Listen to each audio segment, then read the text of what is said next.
ভালো লাগার মতো একটা ট্যাংরা মাছের রেসিপি, চাইলে তুমি এটা দেখে নিতে পারো। আর সত্যি বলতে এই রেসিপিটা কিন্তু দুর্দান্ত ছিল। দেখো মাছগুলো কতটা টাটকা, মনে হচ্ছে নদী থেকে কেবলই ধরা হয়েছে। মাছে ভাতে বাঙালি বলে কথা, মাছটা তো ভীষণই প্রিয়।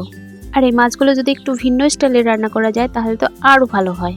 এখন এই মাছগুলোকে আমি সুন্দর করে কেটে নেব।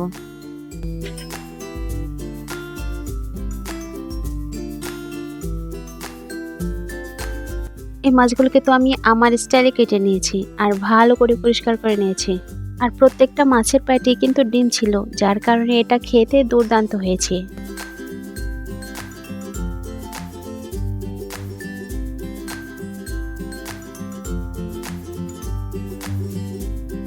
এই মাছ রান্না করার জন্য আমি আস্ত একটা রসুন নিয়েছি, বেশ কয়েকটা কাঁচামরিচ। চাইলে এখানে তুমি ঝালটা আরো বেশি বাড়িয়ে দিতে পারো।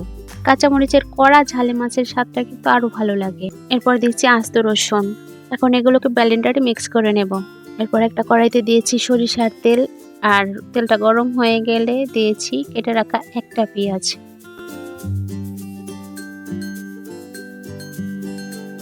স্বাদ মতো লবণ দিয়ে এই পেঁয়াজগুলো একটু ভেজে নেব।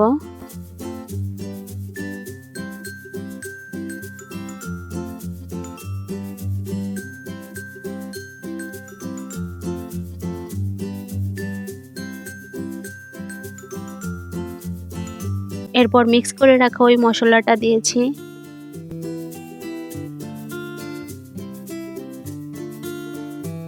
এই মশলাটা পেঁয়াজের সাথে অল্প কিছুক্ষণ ভেজে নেব।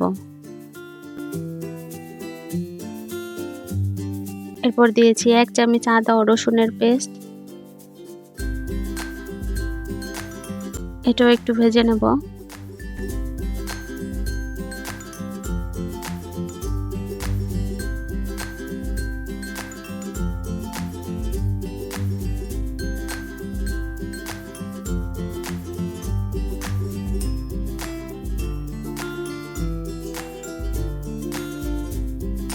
এরপর সামান্য একটু পানি দিয়ে দিয়েছি 1 চামচ ধনিয়ার গুঁড়ো,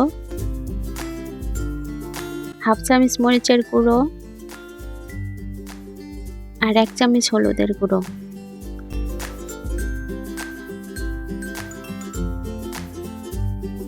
এখন এই মশলাটাকে একটু সময় নিয়ে কষাবো।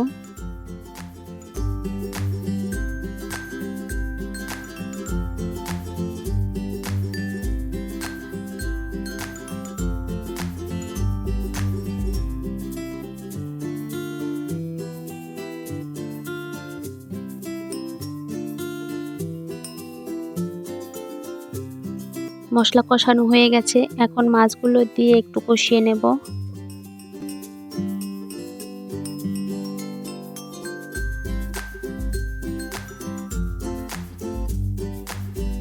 তুমি চাইলে এখানে তোমার পছন্দের সবজিও অ্যাড করতে পারো, সেজন্য তোমাকে মাছগুলো কষিয়ে তুলে নিতে হবে। এরপর কড়াইতে থাকা অবশিষ্ট মশলা দিয়েই ওই সবজিটা কষিয়ে নিলেই হবে।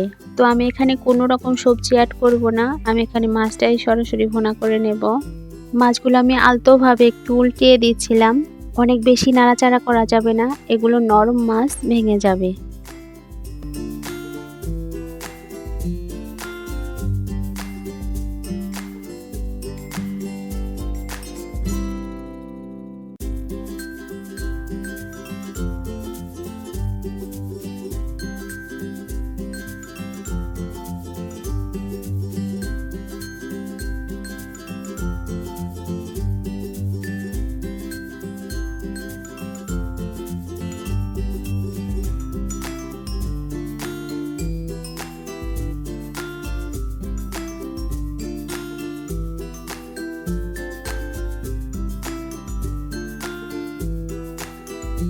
মাছটা কষানো হয়ে গেছে, এখন আমি আমার প্রয়োজন মতো ঝোল অ্যাড করে নেব।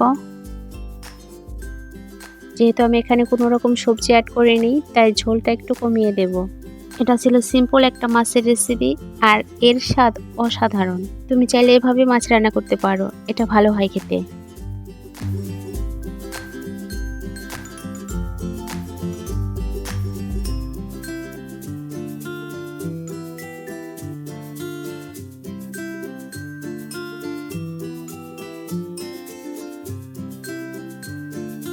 এখন এটা প্রয়োজন মতো জ্বালান দিয়ে ঢেকে রান্না করব আর ঝোলটা শুকিয়ে নেব। হ্যাঁ দেখো এটা কতটা ভালো দেখাচ্ছে, একদম লোভনীয়। যারা সম্পূর্ণ ভিডিওটা দেখেছো ধন্যবাদ তোমাকে। আর হ্যাঁ, পরবর্তী ভিডিওর অপেক্ষায় থাকো, নিশ্চয়ই ভালো কিছু আনবো। ভালো থাকো, সুস্থ থাকো। আসসালামু আলাইকুম, আল্লাহ হাফেজ।